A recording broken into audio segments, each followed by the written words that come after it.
তো গাইস আমরা প্রথমবার আছে আমাদের মাছে জলের মধ্যে মাছ ধরতে জাল পাতে সাপ ধরতে। এই যে সাপ কীভাবে ছুটাবো তোমরা দেখতে পাচ্ছ, এই সাপটা এই যে ছুটে দিলাম, এই ধরে এই যে শর্টকাট, এই যে সাপটা হয় দেখতে পাচ্ছি, এটা সাপ এখনো জীবিত আছে, লেজটা দেখা দেখা দেখা ভালো করে দেখা, এই যে সাপটা পুরো সাপটা দেখা তো জীবিত আছে, এটাকে মারা যাবে না, এটাকে আমরা ছেড়ে দিব।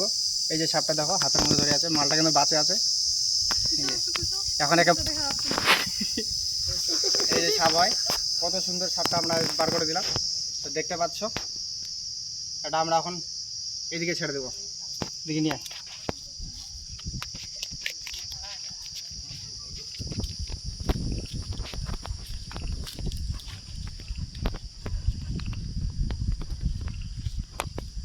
তো এইসব জায়গাটা এদের পক্ষে এরকম জায়গাটা খুবই ভালো হয়। তো এই জায়গাটাতে আমরা ছেড়ে দিব।